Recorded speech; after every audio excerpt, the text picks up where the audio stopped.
Bismillahirrahmanirrahim. Assalamualaikum warahmatullahi wabarakatuh. Waalaikumsalam warahmatullahi wabarakatuh. Bismillah, alhamdulillah, assalatu wassalamu ala rasulillah wa ala alihi wa sahbihi wa mawalah. Asyhadu an la ilaha illallah wahdahu la syarikalah wa asyhadu anna muhammadan abduhu wa rasuluhu la nabiyya ba'dah.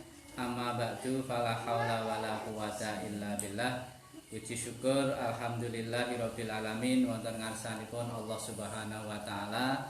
Shalawat salam mugi tansah kalimpahaken dumateng junjungan kita Nabi Agung Muhammad sallallahu alaihi wasallam. Ibu-ibu jamaah ingkang kula hormati, monggo kita bikak sarengan kanthi waosan umul kitab Al-Fatihah. A'udzubillahi minasyaitonir rajim. Bismillahirrahmanirrahim. Alhamdulillahirabbil alamin. Arrahmanir rahim. Maliki yaumiddin. Iyyaka na'budu wa iyyaka nasta'in. Ihdinas siratal mustaqim. Siratal ladzina an'amta 'alaihim ghairil maghdubi 'alaihim waladdallin. Amin. Dipun lajengaken nggih Faslun fi furudil wudu'i. Nggih menika pasal menerangkan tentang fardu-fardunya wudu. Jadi kalau fardu itu sama dengan rukun, nggih. Rukun itu berarti wajib harus dikerjakan. Kalau tidak dikerjakan berarti wudunya menjadi tidak sah, nggih. Wa huwa bi dhammil wawi fil ashhari ismun li fi'li wa huwal muraduna. Wa bi fathil wawi ismun lima yatawaddau bihi wa yastamilul awwalu ala furudin wa sunanin. Nggih. Kata wudu nggih bisa dibaca dhammah huruf wawunya. Menurut pendapat yang lebih masyhur, yang dimaksudkan di sini ialah nama bagi suatu perbuatan. Dan dibaca fathah huruf wawunya berarti nama bagi sesuatu benda yang dibuat wudu. Pengertian yang pertama tadi mengandung beberapa fardu dan sunnah. Jadi wudu itu bisa dibaca wudu, artinya perbuatan, bisa dibaca wadu, artinya sesuatu yang digunakan. Nah, jadi yang dimaksud wudu di sini adalah beberapa perbuatan fardu dan sunnah. Ini maksudnya wudu. Wa dzakara musanniful furuda fi qaulihi wa furudul wudu'i sittatu asya'a ahaduha an-niyatu wa haqiqatuha syar'an qasdu syai'in muqtataronan bi fi'lihi fa in taraha anhu sumia azma. Pengarang kitab ini menerangkan tentang fardu-fardunya wudu. Dalam perkataannya bahwa fardu-fardu wudu itu ada 6 macam. Jadi rukunnya wudu ada 6, ya. Berarti 6-6-nya ini harus dikerjakan semua. Kalau ada satu yang ketinggalan tidak dikerjakan berarti wudunya tidak sah, ya. Nomor 1 niat. Menurut syara, hakikat niat adalah menuju sesuatu yang dibarengi dengan mengerjakannya. Jika tidak disertai mengerjakannya maka ia dinamakan azam. Ada yang namanya azam, ada yang namanya niat. Lek niat itu begitu dionekne langsung diikuti perbuatannya, itu namanya niat. Tapi lek dionekne punya keinginan tapi berselang beberapa jam hari, namanya bukan niat, namanya azam. Jadi misalkan jenengan tadi dari rumah berangkat ke sini, nggih. Nawa itu tolabul ilmi langsung Buddha, itu namanya niat. Tapi kalau jenengan angen-angen dengi sesuk malam minggu aku tak ngaji, itu baru namanya azam. Nah, azam ini ya sudah dicatat mendapat 1 pahala. Nanti jenengan jadi berangkat pahalanya ditambah. Kalau tidak jadi berangkat tidak dihapus, tetap mendapat 1 pahala. Makanya jenengan tuh sering-seringlah punya azam, keinginan untuk berbuat baik karena sudah dicatat mendapat 1 pahala. Tapi lek duwe azam, keinginan jelek, besok aku tak rasane wong itu belum dicatat. ditunggu sesuk rasane tenan apa ora. Nah, kok rasane tenan baru dicatat satu. Loh kan enak tuh. Makanya lebih enak mana? Lebih enak punya kenangan yang baik atau yang jelek? Yang baik. Supaya duwe kerentek keinginan namanya azam itu namanya sudah dapat satu pahala. Tapi yo mosok azam 10 kayak 10 ra kabeh ya kebangetan itu. Misale 10 lek meleset siji loro ya ndak apa-apa. Tapi ya tetap kita mendapat pahala. Ngoten nggih. Wa takunu liniyatu inda ghusli awala juz'in minal wajhi ay muqtatara natan bidzalikal juz'i la bijami'ihi wala bima qablahu wala bima ba'dahu.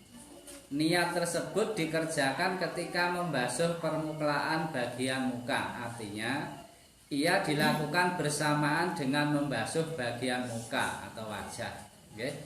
Tidak secara keseluruhannya, tidak sebelum membasuhnya, dan juga tidak sesudahnya. Jadi yang namanya niat dalam wudu itu yaitu ketika jenengan membasuh muka yang pertama kali.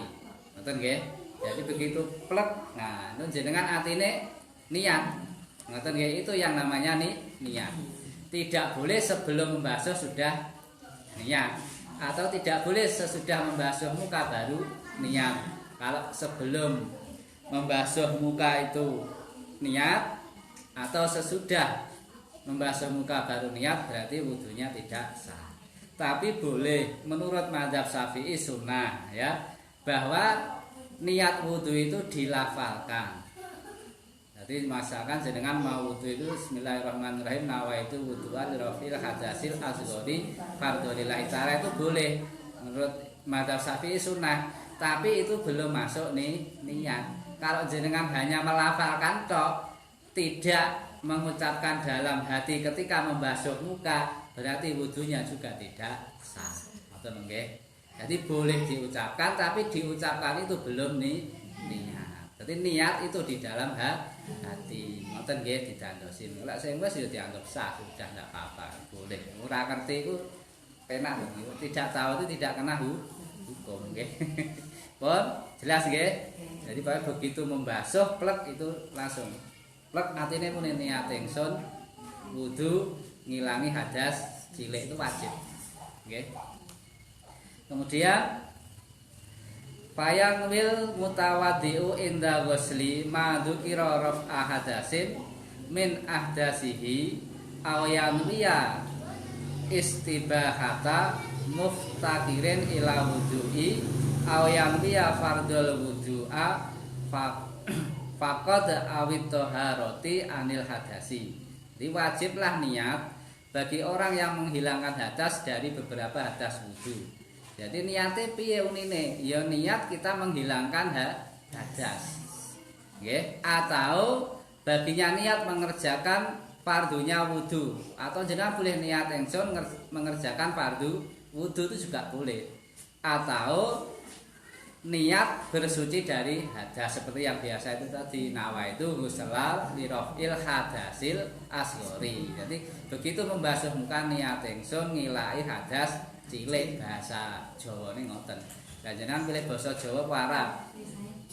Jawa ya pas mbasuh atine muni niat ingsun ngilai hadas cilik fardu krana Allah wis ngoten.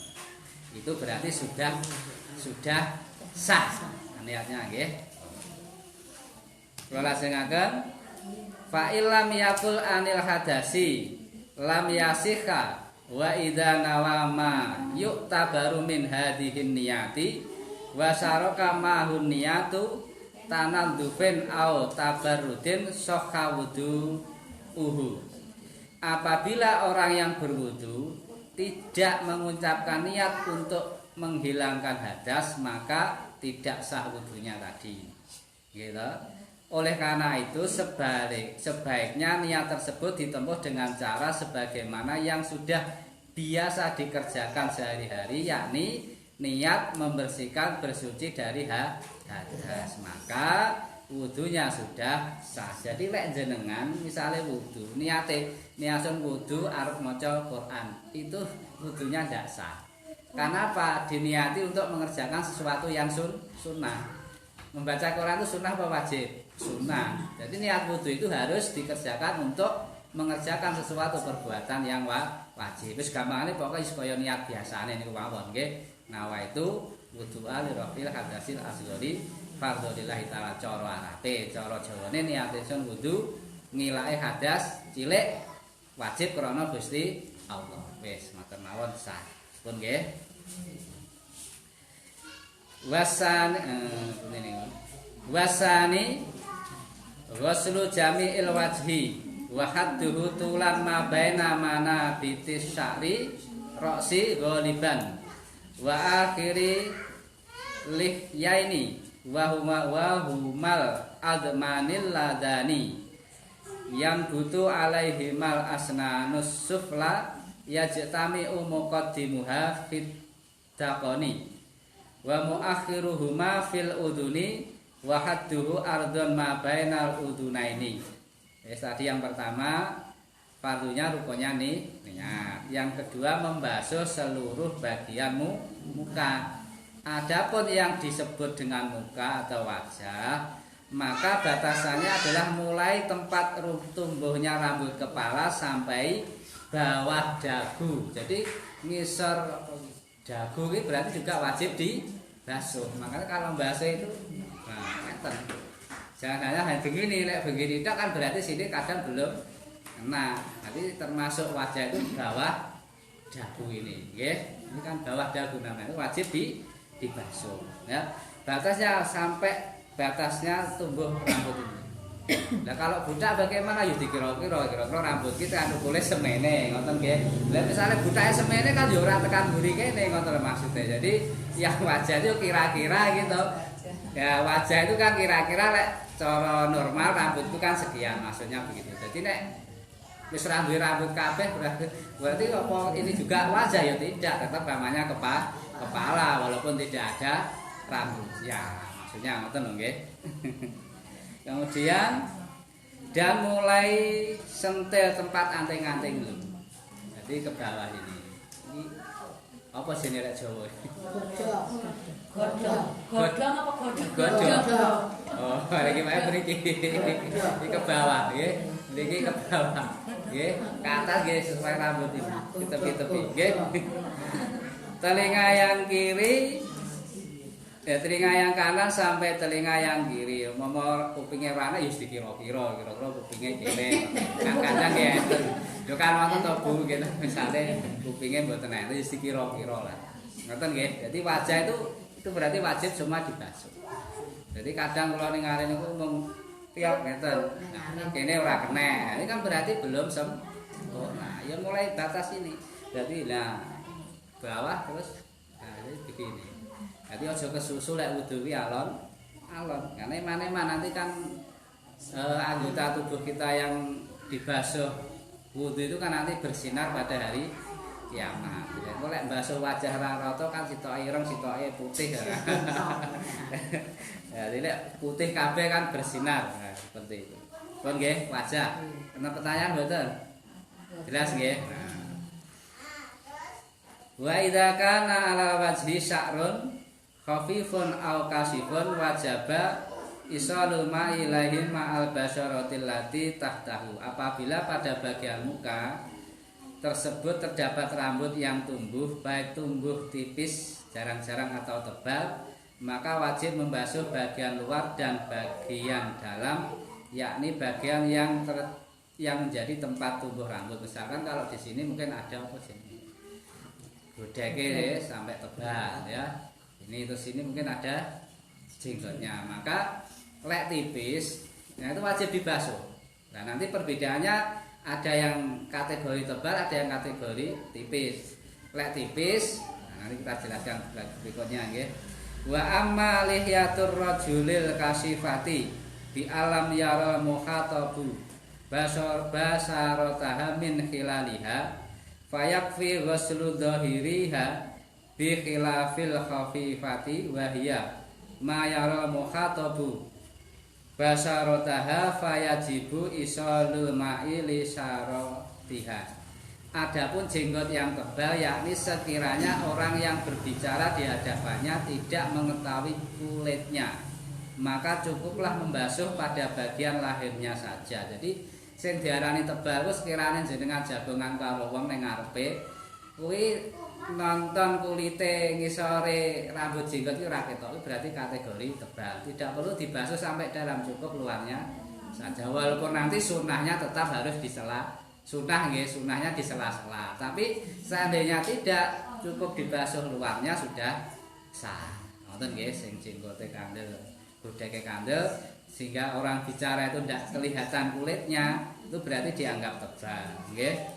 Berbeda dengan rambut jenggot yang tipis, jarang-jarang, yaitu rambut sekiranya orang yang diajak berbicara dapat melihat kulitnya, maka wajib menyampaikan air ke kulitnya. Jadi nek jenggote arang-arang nggih to, kulite sik ketok, lek umpama wong jagongan ning ngarepe kuwi ya wajib sampai ke bawah. Maksudnya kulitnya juga wajib basah. Ngoten nggih. Niku namung bedane ngoten, lek kandel lukup luarnya. Wajibnya ya tapi sunahnya tapi tetep lek iso di sela-sela pakai jari. Ngoten nggih.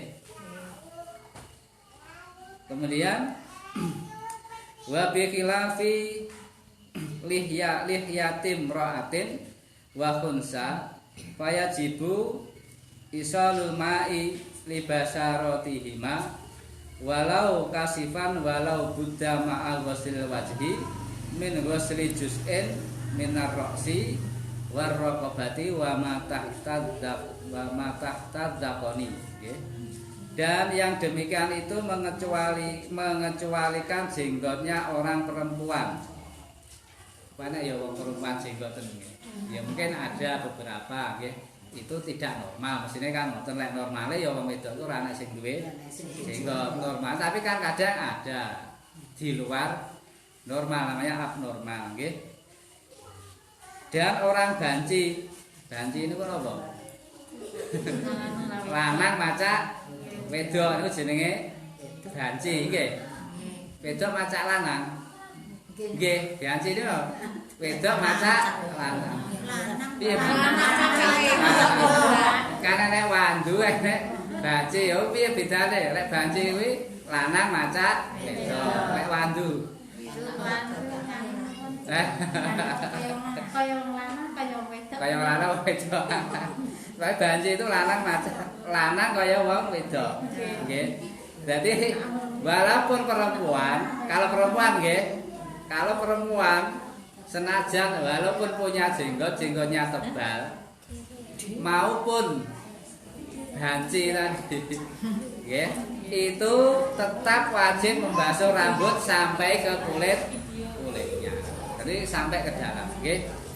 Agar supaya pembasahan itu dapat merata sebaiknya, air itu senantiasa dimasukkan ke dalam bagian-bagian yang harus terkena air, seperti bagian kepala, leher, dan bagian yang ada di dalam jenggot itu sendiri. Pengecualian bagi perempuan banci yang punya jenggot walaupun tebal tetap wajib kulitnya harus dibasuh, basah terkena air. Wis nggih, wajah niku jelas nggih? Yes. Jadi ora kena kok wayah ngarep. Nek misale mantenan terus kadung pedhaan muacak mlipis, wah. Ale mbasuh muka. Ale membasuh muka iman-iman ya lho. Iki iman-iman wedahe luntur ya. Ora kena ya tetap tidak sah. Itu ya harus dibasuh secara sempurna. Ngoten nggih. Terus nomor 3 nggih wasalisu ghuslul yadaini ilal mirfaqaini. Fa illam yakul lahu mirfaqani utubiru qadruhima wa yajibu ghuslu ma ala yadaini min sya'rin wa sil'atin wa asba'u zaidatin wa adhafira wa yajibu izalatu ma tahtaha min wasahin yamna'u wusulil ma'i ilaihi. Membasuh dua tangan sampai siku-siku. Jadi tidak hanya sampai sikunya sendiri harus ikut dibasuh. Kalau sampai kan kadang membatas siku tapi sikune ora basuh itu beda nggih. Jadi sikunya wajib juga dibasuh. Ngoten nggih. Apabila seseorang tidak mempunyai siku-siku, maka pembasuhan dapat dilakukan dengan cukup memperkirakan saja. Misalnya ada orang yang tangannya tidak sempurna, seorang cacat mungkin kecelakaan terus mung semene wis dikira-kira lah, kira-kira wis dibasuh sak keneke. Wis dianggap itu siku. Ngoten nggih. Dan juga wajib membasuh benda-benda yang terdapat pada dua tangan. Misalkan rambut bulu, uci-uci, anak jari tambahan, kuku. Kalau pakai cincin sebaiknya dilepas. Nek ora harus digerak-gerakkan dulu. Pas anu iki diubah-ubahne. Supaya apa? Bawah cincin itu terkena air. Kadang nek cincinnya ngepres, airnya kan tidak masuk ke bawah cincin. Tapi nek digerak-gerakkan, airnya kan bisa masuk. Nek iso dicepot dilepas. Dulu nek jenengan kuwatir kayak lali.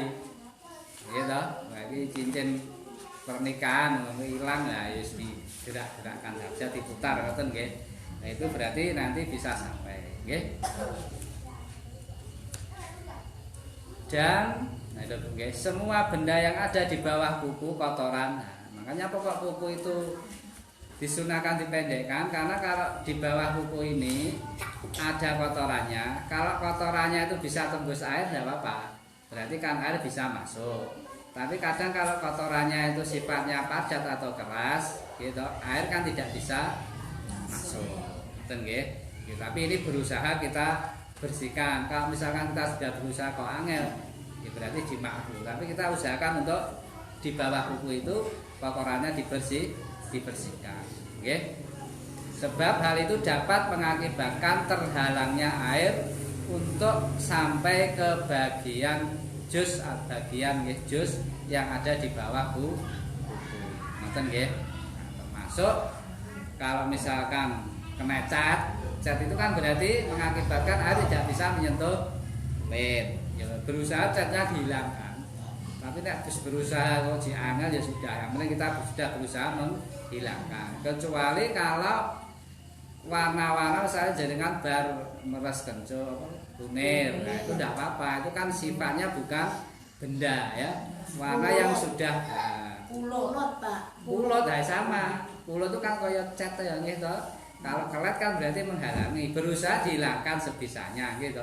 Ini wis berusaha kok cek keri ora ngerti ya sudah, ngoten nggih. Tapi kita berusaha dihilangkan, nggih pulot gitu, cat kitek yang apa diserne nggih. Nah itu juga tidak sah nanti wudunya. Tapi kalau pakai daun pacar kae terus nah itu boleh. Tapi kalau kitek yang dioleskan gitu, abang, biru, wah ireng itu tidak boleh. Ngoten nggih, itu bisa membuat wudunya tidak sah. Ngoten nggih. Wonten mitune? Pun nggih jelas nggih. Kemudian yang nomor 4 warabiu mashu ba'dir ra'si min dzakarin aw unsa aw mashu ba'di sa'rin fi hadir ra'si wala tata'ayyanul yadul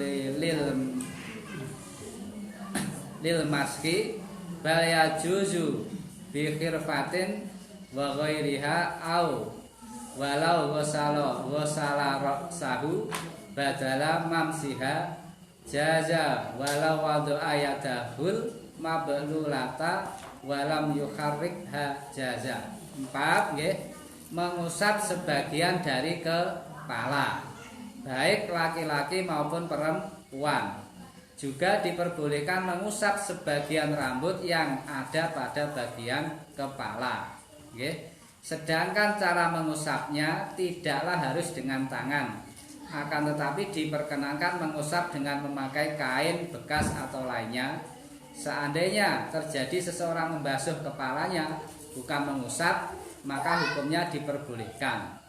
Demikian pula bila orang tersebut memasukkan tangannya yang sudah dibasahi air, misalnya di dalam kolam atau bak air, sedang ia tidak menggerak-gerakkan tangannya itu, maka hukumnya sah. Jadi mengusap sebagian kepala fardunya nggih. Walaupun nanti sunnahnya lah iso sunnahnya diusap semua kepala. Tapi sebagian kepala itu sudah sah, sebagian itu ya kira-kira sekian ini. Sepertiga ini loh ya, nggih. Syukur-syukur lek semua itu sunnahnya, nggih. Itu sudah sah. Kan nggih. Terus tidak harus pakai tangan. Misalkan jenengan pakai apa? Kacu.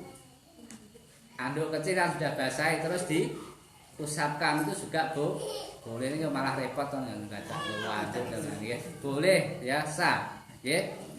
Atau nggih digerujuk ya oleh. Kalau mengusap bedanya apa Bu? Mengusap dan membasuh sekarang. Lek membasuh itu airnya harus banyak dan dialirkan, itu namanya membasuh. Tapi lek mengusap kuwi banyune jenengan tadhe terus diguah, kuwi jenenge mengusap. Bedone. Nah, lek jenengan membasuh muka kok ngene ditadhahi banyune terus diguak terus ngene kuwi ora sah, jenenge mengusap wajah. Tidak membasuh wajah. Itu masalah mantena leman-leman wedahe wis kadung kandel. Ditadhahi terus diguak. Nah, terus diusapne alon-alon itu tidak sah. Kalau membasuh airnya harus dialir. Nah, tapi kalau mengusap ditadhahi terus diguak terus diusap. Itu jenenge mengusap. Ngerti nggih bedane membasuh karo mengusap. Lek kepala mengusap. Tapi umpama jenengan basuh ya oleh. Buat sebenarnya kayak jenengan gerujukne srek ya oleh. Mungkin poso-poso nggih panas gerujukan. Sing penting ora diombe ora. Sing penting mboten diombe boleh nggih. Itu bedanya membasuh dan kalau saya ngetes murid saya yang sering banyak salah di situ. Membasuh muka itu banyune ditadhahi bareng wis kebak dibuak terus diusapne salah. Itu namanya mengusap, tidak membasuh muka. Atau lek nang jeding jenengan tangane jenengan celupne plek terus nggih ngusap boleh. Lek nang kran ya ditelesi kran terus diusapne itu juga boleh. Ngoten nggih. Lajeng nomor 5 nggih wal khamisu ghuslur rijlaini ma'al ka'baini illam yakunil mutawaddi'u labisan lil khuffaini fa in kana labisahuma wajaba alaihi maskul khuffaini aw ghuslur rijlaini. 5 membasuh dua kaki beserta kedua mata kaki. Jadi membasuh kaki itu hanya sampai polok. Poloke melu dibasuh. Lah ben ora terjadi kesalahan kurang sempurna lek basuh ya rada dhuwure ora apa-apa daripada ngepres kok enek sing ora kebasuh. Lebih baik dibasuh. Nah, nek sering yang salah itu nek kula ngetes murid kula nek wudu nggih ngoten niku. Ngaten to. Nah niku namung sret.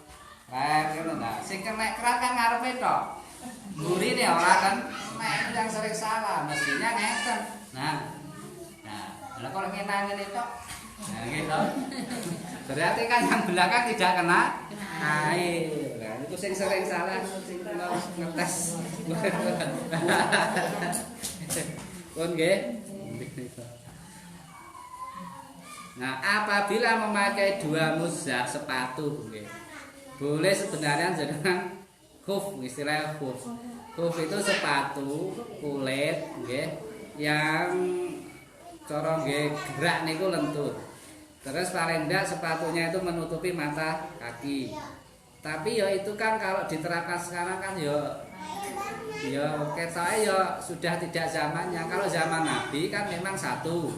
Masjidnya itu lantainya tanah, gitu. Terus kedua sana itu daerahnya padang pasir, orang sering bepergian. Nah, kalau jenengan misalkan bepergian kemana pun kan kalau mampir masjid ya mesti masjidnya keramik pakai karpet. Jadi pakai khuf muzah itu bukan sunnah. Kalau saya ikut yang tidak sunnah itu hanya boleh. Nah, tapi kan jenengan misalnya itu anggap sebagai kesunahan kan terjadi kegemparan jenengan sholat ya. Terus sepaton nenek sepaton lagi. Walaupun makanya itu kalau saya itu berpendapat bukan sunnah boleh. Tapi kalau zaman sekarang kelihatannya tidak apa dengan kondisi wis ora pas. Kalau zaman Nabi oke, karena apa? Bepergian jalan kaki naik unta lewat padang pasir. Kalau sekarang naik mobil, mampir masjid yo masjidnya wis resik pakai karpet, yo mesti dicepot ke kamar mandi, yo mesti dilepas. Gitu, walaupun itu boleh, ya boleh aturannya. Kalau jenengan bepergian itu batasnya 3 hari 3 malam. Syaratnya sepatunya ora dicepot, betah jenengan. Nah, kalau dino kalau bengi sepatunya harus tidak dilepas. Pun nggih. Pun. Karena dulu sempat ada kunjungan ke masjid Jami itu, terus saya bilang ke panitianya, ya begini Mas nggih.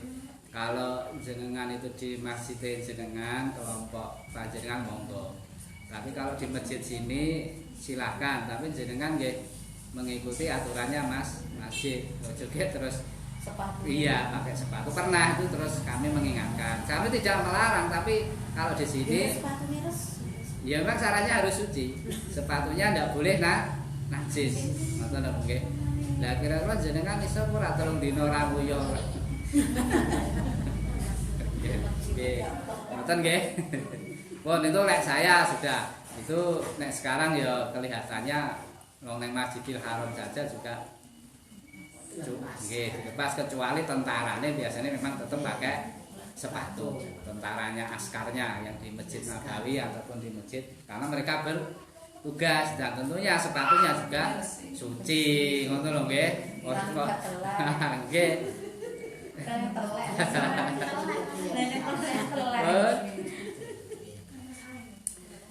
Wa yajibu ghusluma alaihima min sya'rin wa sil'atin au wa asbu'in zaidatin kama sabaqa fil yadaini, dan juga wajib membasuh setiap benda yang terdapat di atas kedua kaki, misalkan rambut, uji-uji dan anak jari tambahan.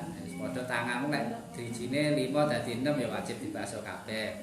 Terus sikile mungkin drijine 5 6, karena saya juga pernah kan ada yang dirijinya itu ada 6, mungkin ya yang satu tangan loh ya, itu wajib dibasuh. Terakhir wasadisu at-tartibu fil wudu'i ala ma'i ala waji alladzi dzakarnahu fi adil furudi falau nasiyat tartiba lam yakfi walau ghusla arba'atun a'dha'ahu daf'atan wahidatin bi'idnihi irtafa'a hadasu wajihi faqat. Harus tertib urut, ya, tidak boleh dibolak-balik di dalam mengerjakan wudhu sesuai dengan urutan rukun fardunya yang telah diatur syarak. Seandainya terjadi orang yang berwudhu itu lupa mengerjakan fardunya secara tertib, maka hukumnya tidak sah. Lupa saja tidak sah, berarti wajib mengulang kalau ingat. Okay? Demikian pula jika terdapat 4 orang, mereka ini sama membasuh beberapa anggotanya orang wudhu, meskipun hanya sekali dengan seizin dari yang berwudhu tersebut, maka yang dihukumi hilang hadasnya adalah hanya pada bagian wajah saja. Boleh misalkan ya, ada orang yang lumpuh, tidak bisa gerak, kan tidak bisa wudhu sendiri, itu diwudhukan orang boleh. Tapi nek wong papat mudhoni wong siji basuh muka, sing siji basuh tangan, sing siji. Kuwi sing sah wong sing pertama sing dianggap ya kuwi hanya sah dihitung 1 membasuh muka. Walaupun wong papat pun dibagi dhewe-dhewe akhirnya wis komplit jane. Tetap yang dihitung adalah 1. Jadi boleh. Misalkan kalau ada punya orang tua lumpuh, tapi kan kadang masih sadar gitu, cuma tangannya tidak bisa gerak. Itu sing mudhoni yang mewudhukan orang yang masih sehat boleh, ya sesuai urutannya wudhu itu. Ngoten nggih. Nah, pun itu fardu atau rukun yang harus kita kerjakan. Tertib nggih. Sampun wonten pertanyaan? Betul. Nggih. Upami bar salat. Nggih. Kan mesti wiritan dereng nggih. Kayak kepentut, kok niku mripun wudu meleh napa? Kalau untuk zikir tidak wajib berwudu, gitu. Kalau misalkan, yang penting kan bar salam, assalamualaikum warahmatullah. Salam pertama jenengan ora kuat langsung ngentut, wis sah salate. Karena yang penting sholat itu kan penutupnya salam. Yang wajib adalah salam pertama. Assalamualaikum warahmatullahi wabarakatuh. Sah. Tapi jenengan assalamu ngentut. Nah, ini berarti rasa. Karena salamnya belum sempurna. Karena paling sedikit salamnya adalah assalamualaikum. Assalamu ngentut. Berarti balik nek jangan wudu kayak sholat nek. Oleh pas wiritan mboten ono. Enggak apa-apa, boleh. Dalam? Lek wirid Boleh.